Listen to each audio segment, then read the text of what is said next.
నమస్కారం. వార్తలకు స్వాగతం. ముందుగా ముఖ్యాంశాలు. హోంమంత్రి వంగలపూడి అనిత మీడియా సమావేశం. అప్పీలు అంశాలపై వివరణ.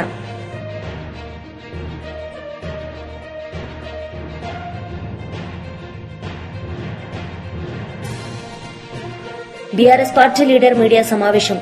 అప్పీలు అంశాలపై వివరణ. బీఆర్ఎస్ పార్టీ లీడర్ మీడియా సమావేశం నిర్వహించారు. ఈ సందర్భంగా ఆయన మాట్లాడారు. మీద రాయబడినటువంటి నినాదం అంటే తెలంగాణకు నీటి విషయంలో జరిగినటువంటి అన్యాయం ఘోరాతి ఘోరమైనది కాబట్టి తెలంగాణకు దక్కాల్సినటువంటి నీళ్లలో అన్యాయం జరిగింది కాబట్టి ఆ స్లోగన్ ఎత్తుకొని మేము దాదాపు ఒక నెల రోజుల పాటు గ్రామాన ప్రజల్ని చైతన్యపరిచేటువంటి కార్యక్రమాన్ని తీసుకోవడం జరిగింది. అసలు బీఆర్ఎస్ పార్టీ ఆవిర్భవించిందే తెలంగాణ హక్కుల పరిరక్షణ కోసం, తెలంగాణకు జరుగుతున్నటువంటి అన్యాయాన్ని ఎదిరించడం కోసం.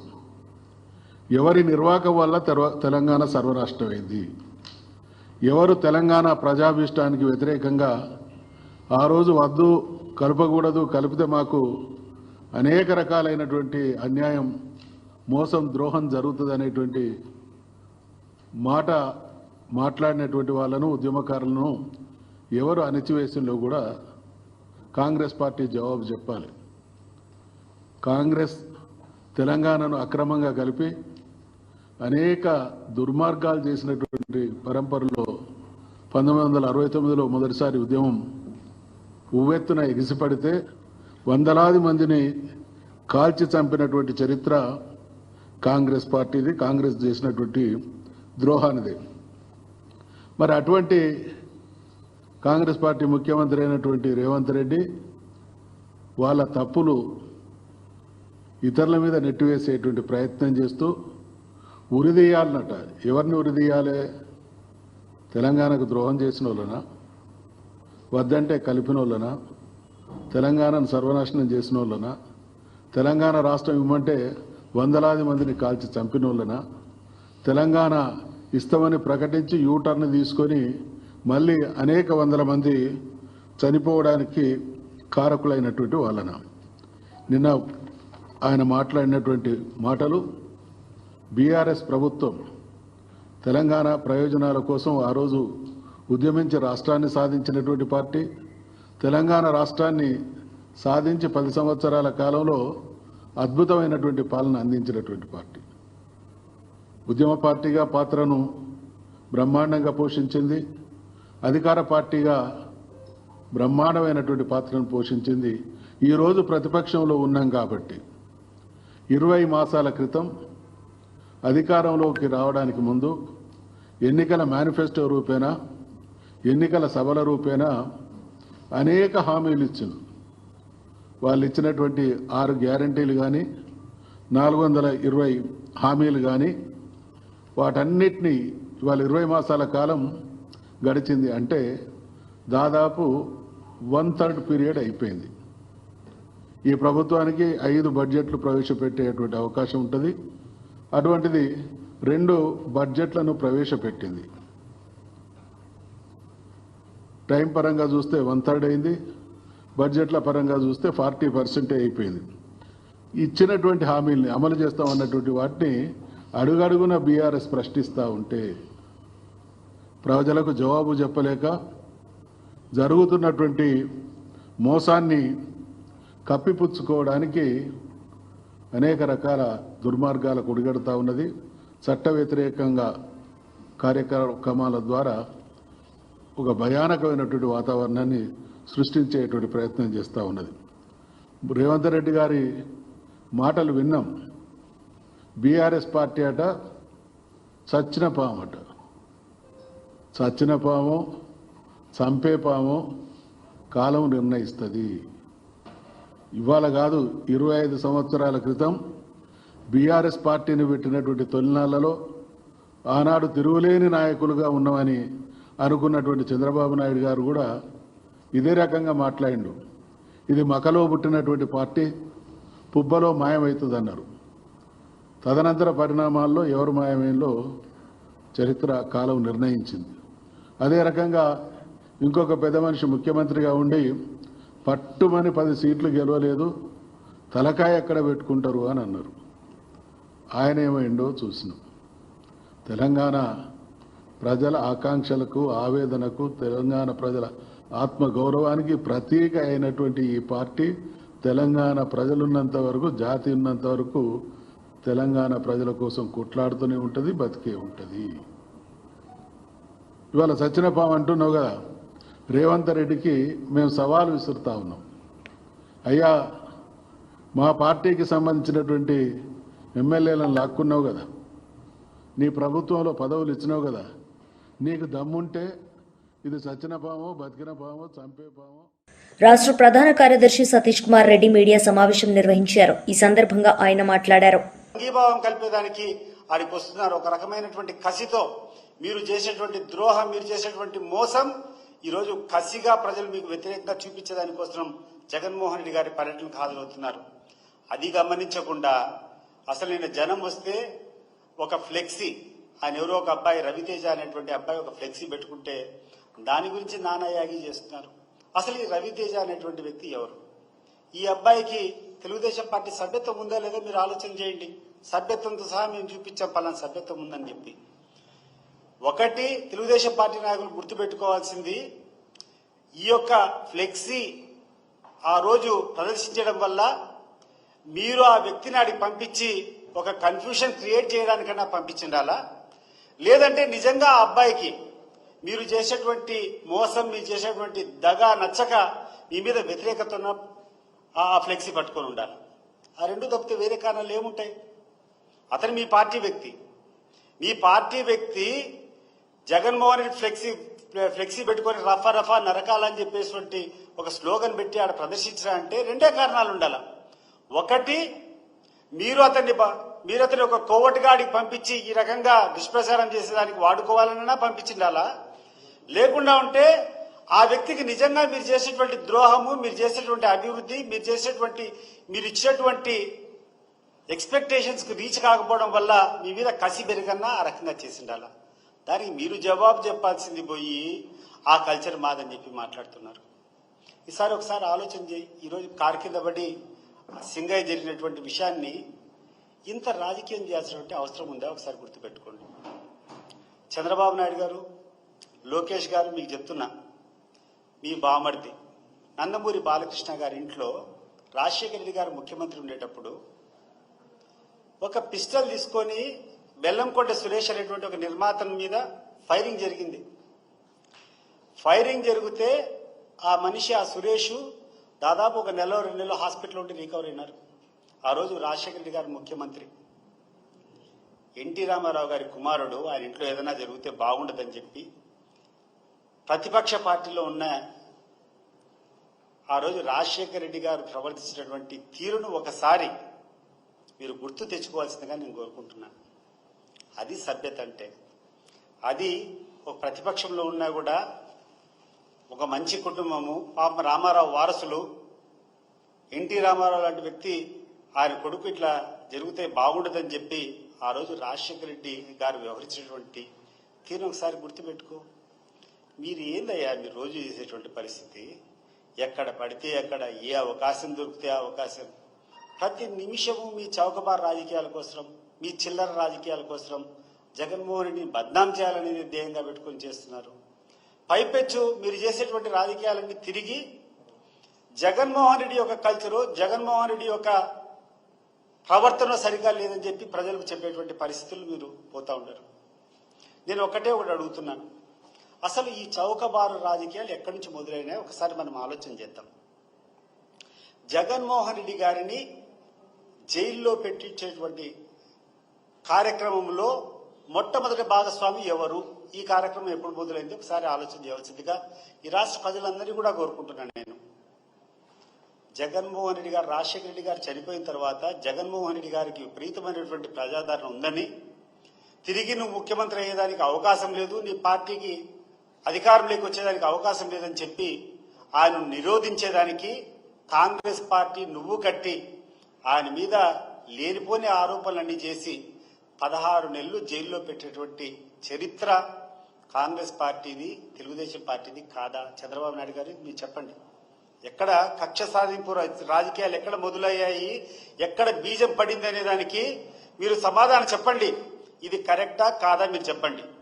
జగన్మోహన్ రెడ్డి ఏం తప్పు చేశారని చెప్పి ఆ రోజు నువ్వు కూర్చొని ఇంత పుస్తకాలు రాసుకొని రాజా ఆఫ్ కరప్షన్, ఈ కరప్షన్, రాష్ట్రమంతా దోచిపోయింది, 1,00,000 కోట్ల కరప్షన్ అని చెప్పి ఆ రోజు కూర్చొని ఎక్కడికంటే అక్కడికి పోయి జగన్మోహన్ ని అరెస్ట్ చేశావే, అది కక్షపూరిత రాజకీయం కాదా అని చెప్పి నేను అడుగుతున్నాను. అక్కడ మొదలు కాలేదా? మరి ఈ రోజు సరే నువ్వు ఒకరి మీద కరప్షన్ ఛార్జెస్ వేసావు, నీ పరిస్థితి ఏంది, నీ కొడుకు పరిస్థితి ఏంది, నీ పార్టీ పరిస్థితి ఏంది ఒకసారి ఈ రోజు ఆలోచన చేయండి. ఎక్కడికి పోయినా కంపు కొడతా ఉంది, ఎక్కడికి పోయినా అవినీతితో. హోంమంత్రి వంగలపూడి అనిత మీడియా సమావేశం నిర్వహించారు. ఈ సందర్భంగా ఆమె మాట్లాడారు.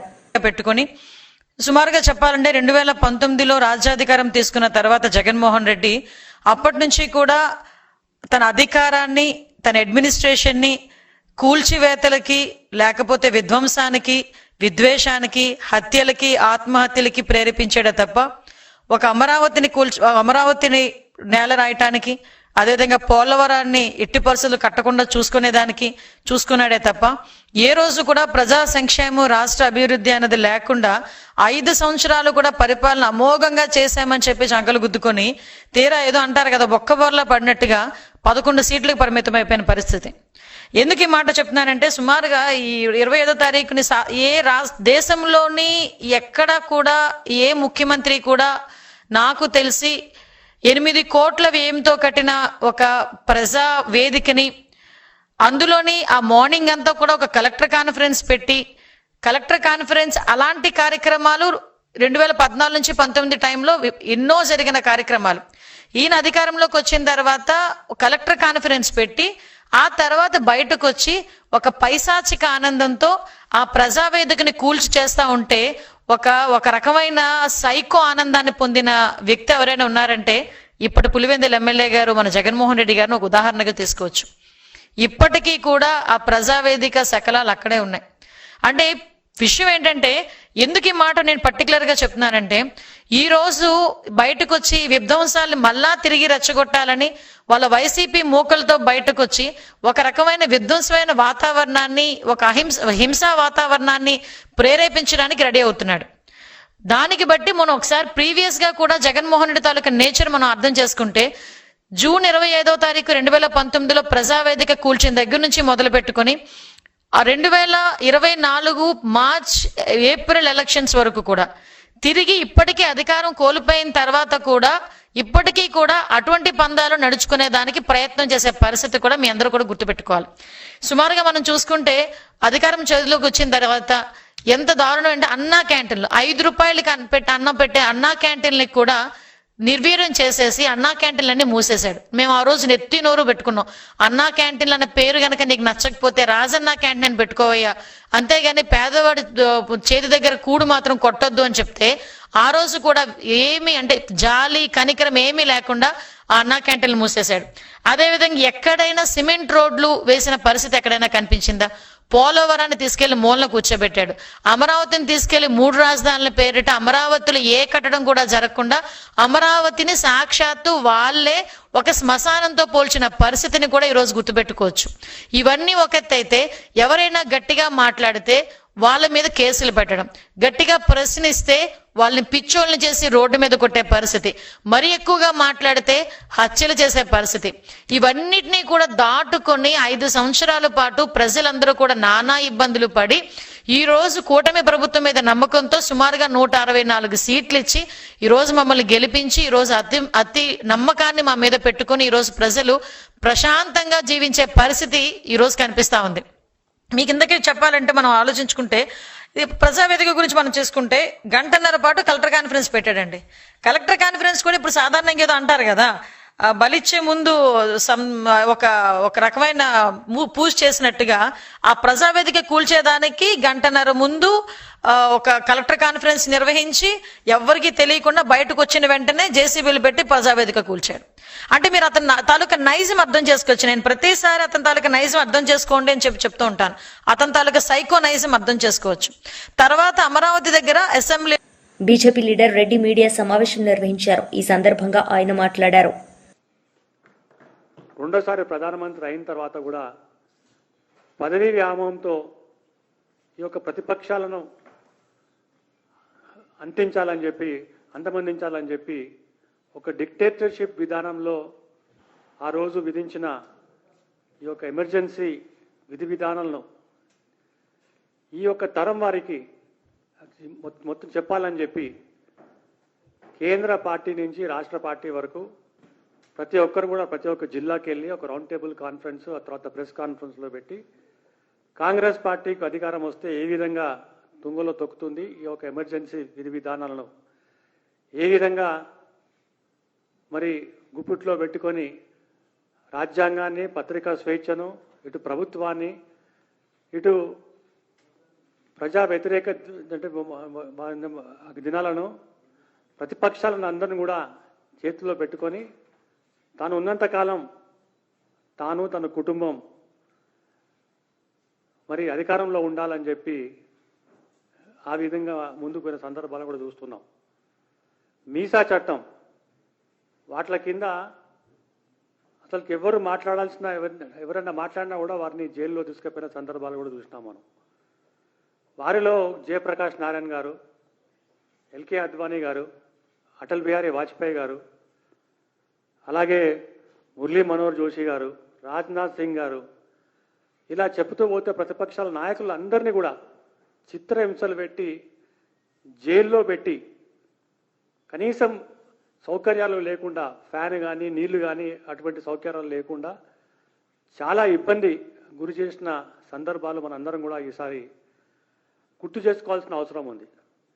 తెలంగాణ రాష్ట్రం నుంచి బండా దత్తాత్రేయ గారు, వెంకయ్యనాయుడు గారిని, అలాగే జూపూడి యజ్ఞనారాయణ, జంగారెడ్డి గారిని, ఇంద్రసేన్ రెడ్డి గారిని, పివి చలపతిరావు గారిని, ఇటువంటి వాళ్ళని కూడా ఇంకా అనేక మంది సామాన్య కార్యకర్తల దగ్గర నుంచి నాయకులను కూడా ప్రతి రాష్ట్రంలో ప్రతిపక్షాలు ఎవరున్నా కూడా వారు మాట్లాడొద్దు, మాట్లాడితే మీకు మీసా చట్టం వర్తిస్తుందని చెప్పి జైల్లో పెట్టిన అనేకమైన అంశాలు ఈరోజు ఎగ్జిబిషన్ ద్వారా, సోషల్ మీడియా ద్వారా, మరి మీడియా ద్వారా అందరికీ ఈరోజు భారతీయ జనతా పార్టీ చెప్పుకుంటున్న సందర్భాలు కూడా మనం చూస్తున్నాం. కాంగ్రెస్ పార్టీలో అనేక మంది పెద్ద నాయకులు, కమలాపతి త్రిపాఠి గారు, ఎన్డి తివారీ గారు, ఇటువంటి నాయకులు మన రాష్ట్రం నుంచి శ్రీ పివి నరసింహారావు గారు, జలగం వెంగళరావు గారు, చెన్నారెడ్డి గారు, ఇంకా నీలం సంజీవ్ రెడ్డి గారు, ఇటువంటి నాయకుల సలహాలు కూడా తీసుకోకుండా ఈ ఎమర్జెన్సీల విధి విధానాలను కనుక రూపొందిస్తే మన దేశ భవిష్యత్తు, పత్రికా స్వేచ్ఛ, మన రాజ్యాంగాన్ని తుంగలో తొక్కుతున్నామని చెప్తే వారి మాటలు కూడా పక్కన పెట్టి ఎమర్జెన్సీ విధించిన సందర్భాలు ఈరోజు చాలా బాధాకరమైన విషయం. ఒక చిన్న ఉదాహరణ చెప్తే చాలా బాధేస్తుంది. రాజ్నాథ్ సింగ్ గారు ఆ రోజు జైల్లో ఉన్నప్పుడు వారి తల్లి మరి అంత్యక్రియలు పోవాలంటే కూడా కనీసం పర్మిషన్ కూడా ఇవ్వలేదు. ఇది రాజ్నాథ్ సింగ్ గారు పదే పదే చెప్పిన సందర్భాలు కూడా చూస్తున్నాం. చాలా బాధేస్తున్నారు. ఇటువంటిది 20 అంటే ఆల్మోస్ట్ ఒక 21 months ఈ దేశంలో ఎటువంటి స్వేచ్ఛ లేకుండా, ఎటువంటి ప్రజల సమస్యలను కూడా మొత్తం పక్కన పెట్టి కేవలం ఏకైక లక్ష్యం తన అధికారంలో ఉండాలని చెప్పి ప్రతి అసమ్మతి ఏదైతే ఉందో వారి మొత్తం ఏంటంటే గొంతు నొక్కి ఒక భావజాలాన్ని, జాతీయ వ్యతిరేక భావజాలాన్ని ముద్ర వేసిన ఇందిరాగాంధీ కాంగ్రెస్ పార్టీ ఈరోజు ఏం సమాధానం చెప్తుంది? ముఖ్యంగా కాంగ్రెస్ పార్టీ రాహుల్ గాంధీ గారు. ఆ సమయంలో నరేంద్ర మోదీ గారు ఒక సామాన్య కార్యకర్త. వారిలాగా అనేక మంది, లక్షలాది మంది కార్యకర్తలు జనసంఘ్లో, అటు ఏబీవీపీలో, ఇటు ఆర్ఎస్ఎస్లో, ఇటు భారతీయ జనతా పార్టీలో, అంటే ఇటువంటి ఏంటంటే పార్టీలో రాత్రికి రాత్రి అనేకమైన కరపత్రాలు తీసుకొచ్చి గల్లీ దగ్గర నుంచి ప్రతి ఏంటంటే గ్రామంలో వాళ్ళకి ఎంత అందుబాటులో ఉన్న వాళ్ళందరికీ కూడా. వార్తలు ముగించే ముందు ముఖ్యాంశాలు మరోసారి. హోంమంత్రి వంగలపూడి అనిత మీడియా సమావేశం, అప్పీలు అంశాలపై వివరణ.